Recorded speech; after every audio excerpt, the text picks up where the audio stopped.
ঘুম থেকে ওঠো, দেখো পাঠশালায় যাওয়ার জন্য বাবা আমাদের নতুন জামা এনে দিয়েছেন। নতুন জামা দুটো তো দেখতে একই রকম। হ্যাঁ, সব যমজ ভাই বোনেরা তো একই রকম জামা পরে, খুব সুন্দর লাগে। তোমাকে কতবার বলেছি আমি তোমার সাথে মিলিয়ে জামা পরতে চাই না। এভাবে বলো না, বাবা মন খারাপ করবে। ঠিক আছে, এরপর আর কখনো মিলিয়ে পড়তে হবে না। আমি আজকেও মিলিয়ে পড়বো না।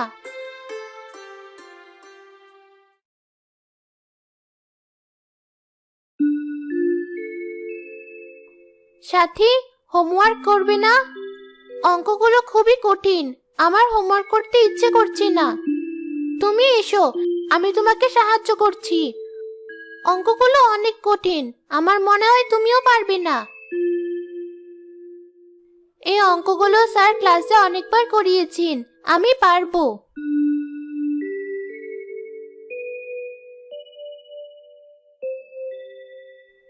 চলো, আমরা এখনই হোমওয়ার্কের খাতাগুলো ব্যাগে ঢুকিয়ে রাখি। তুমি মায়ের কাছ থেকে আমাদের দুজনের নাস্তা নিয়ে এসো, আমি খাতাগুলো ব্যাগে ঢুকিয়ে রাখছি। ঠিক আছে, তাহলে তুমি গোছাও, আমি আসছি। আমি শুধু আমার খাতাটাই ব্যাগে ঢুকাবো, মিতুর খাতাটা জানালা দিয়ে ছুঁড়ে বাইরে ফেলে দেব। কাল ক্লাসে খুব মজা হবে।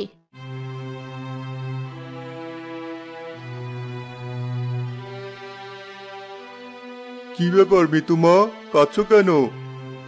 অঙ্ক স্যার আজ খুব বকেছেন বাবা। কেন? উনি তো তোমাকে খুবই পছন্দ করেন। বাবা, আমি কাল হোমওয়ার্ক করেছি, কিন্তু আজ ক্লাসে গিয়ে দেখি ব্যাগে হোমওয়ার্কের খাতাটা নেই। হয়তো ভুলে নাওনি। সাথীর কথা বললে বাবা খুব রেগে যাবে, থাক নাই বলি। হ্যাঁ বাবা, ঠিকই বলেছো, আমি হয়তো ভুলে গিয়েছি। মিতু, এই মিতু। কে ওখানে? কে ডাকছে? চাচা, আমি সুরভি। ও আচ্ছা, মিতু যাও, বাইরে দেখো তোমার বান্ধবী সুরভি এসেছে। তোর সমস্যা কি রে মিতু? কি সমস্যা হবে, কি বলছিস? তুই নাকি বলেছিস যে আমি সারা বছর নকল করে পাস করি। কি বলছিস না বলছিস, আমি এরকম কথা বলবো কেন? তোর নিজের বোন তো আর তোর নামে মিথ্যে কথা বলেনি, তাই না? বিশ্বাস কর, আমি এরকম কিছু বলিনি। আমি তোর কোনো কথাই শুনতে চাই না, আর কখনো আমার সাথে কথা বলবি না।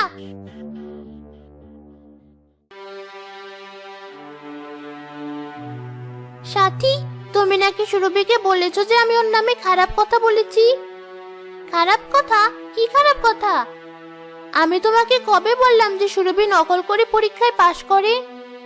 এই কথা আমি ভাবলাম না জানি কি, মজা করে বলেছি তো কি হয়েছে? সুরভি খুবই রাগ করেছে, সে আমার সাথে আর কথা বলতে চায় না। বলতে চায় না তো বলবি না, ও তো আমার খুবই কাছের বান্ধবী, ওকে ছাড়া আমার একদম ভালো লাগে না। ভালো না লাগলে না লাগবে, এখানে আমি কি করতে পারি? তোমার বান্ধবী তো মজা বুঝি না।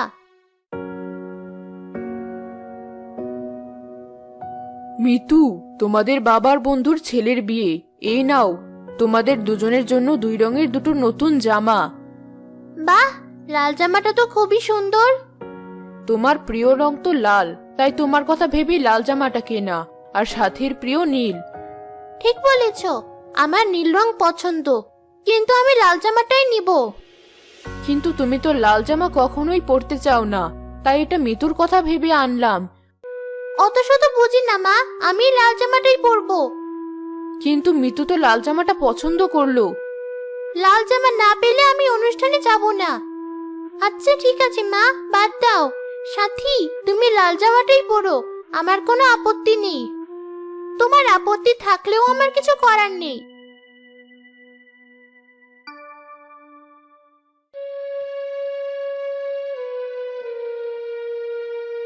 কি ব্যাপার, তুমি এমন মুখ গোমড়া করে বসে আছো কেন?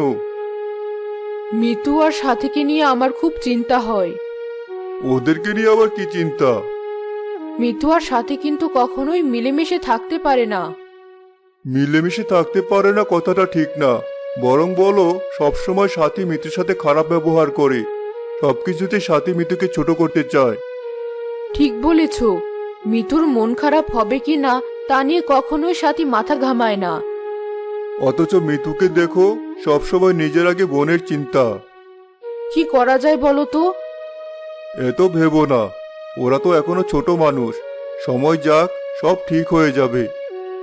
আমিও তাই ভাবি, সময়ের সাথে হয়তো দুজন দুজনের সবচেয়ে কাছের বন্ধু হবে।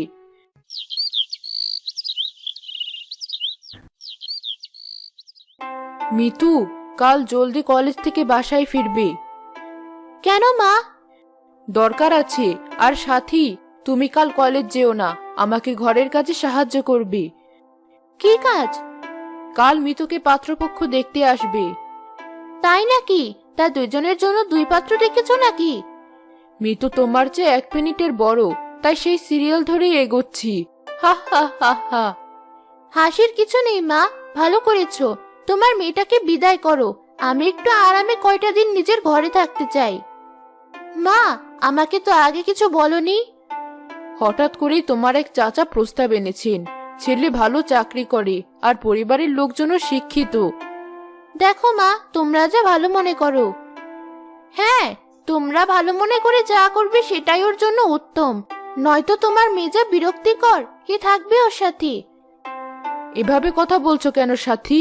মিতু ভালো ছাত্রী, রান্নায় পটু, দেখতেও সুন্দর। কিন্তু তোমার মেয়ে বিরক্তিকর।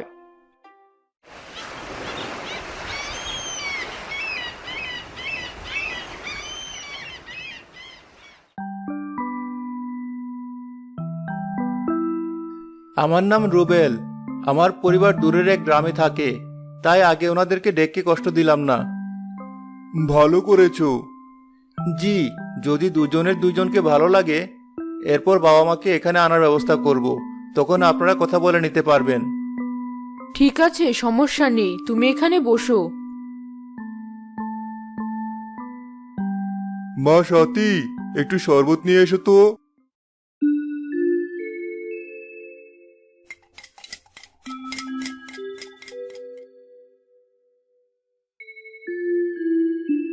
এ হলো আমার মেয়ে সাথী, আর বিয়ের প্রস্তাব এসেছে মিতুর জন্য। মিতু আর সাথী কিন্তু যমজ বোন। ভালো আছেন সাথী আপা? জি ভালো আছি। আপনি ওই আপদটাকে বাড়ি থেকে নিয়ে গেলে আরো ভালো থাকবো। সাথী, কি অসভ্যের মতো কথা বলছো? যাও, ভিতরে গিয়ে মিতুকে পাঠাও।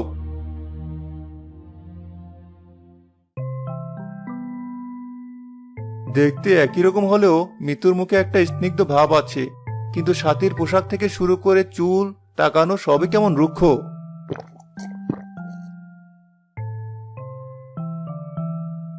তোমরা চাইলে আলাদা করে কথা বলতে পারো। জি, ভালো হয়। মিতুকে নিয়ে বারান্দায় গিয়ে দাঁড়াও।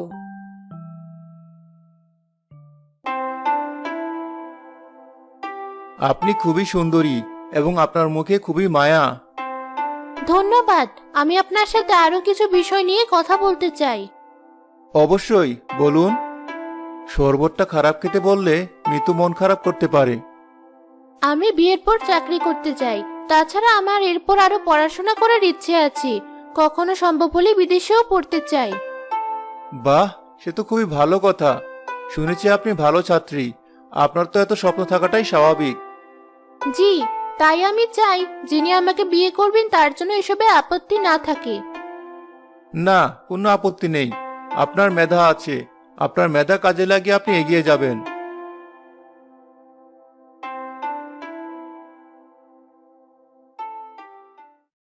একবার এদিকে আয় তো। বলো মা। রুবেলকে কেমন লাগলো তোর? বেশ ভালো।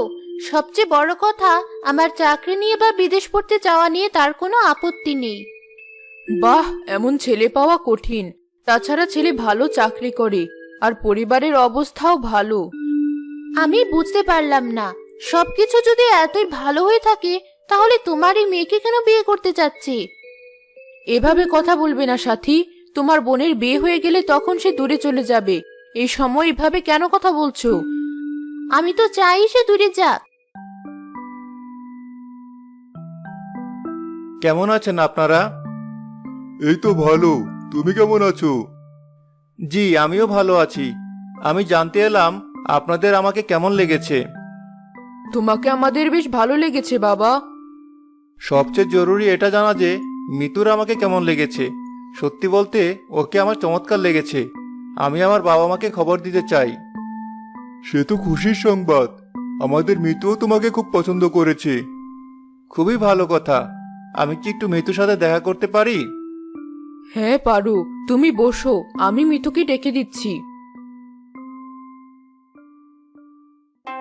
মিতু, আপনার জন্য ছোট্ট একটা উপহার এনেছি। কি উপহার?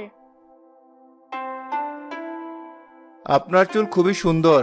আমি আপনার জন্য একটি স্বর্ণের চুলের কাটা উপহার এনেছি।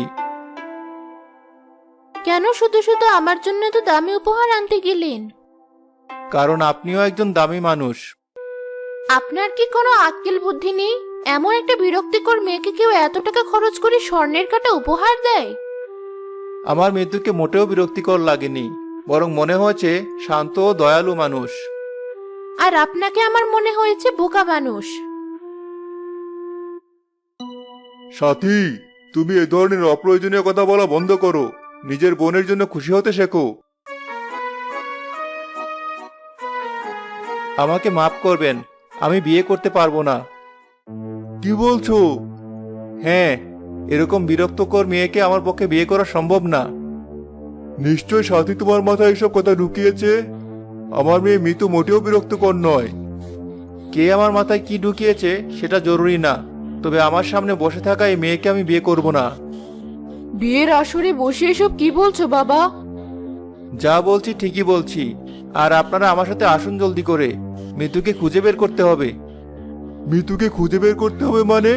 ও তো তোমার সামনে। না, কখনোই তা হতে পারে না। আপনারা আমার সাথে চলুন প্লিজ।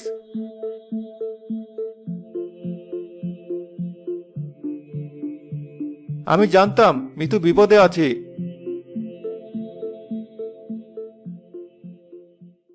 তাহলে বউ সেজে বসলো সাথী? কত বড় বিপদ হতে যাচ্ছিল। বিয়ের সাজে মেয়েকে একটু আলাদা লাগছে, তাই আমি মা হয়েও খেয়াল করিনি।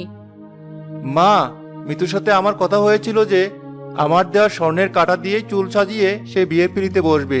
আমি যখন দেখলাম পাত্রীর চুলে সেই কাঁটা নেই, তখনই বুঝেছি। হ্যাঁ, এত সুন্দর স্টাইল তো ভালো লাগবে না। ভালো লাগবে পুরোনো দিনের বিরক্তিকর চুলের কাটা। আপনার সাথে আমি কোনো কথাই বলতে চাচ্ছি না। আর সত্যি বলতে মিতুর মুখে এত মায়া আপনার থেকে সহজেই আলাদা করা যায়। সারা জীবন সাথে শুধু মিতুকে কষ্টই দিয়ে গেল। এখন এসব রাখো। মিতু, যাও, জলদি তৈরি হয়ে নাও।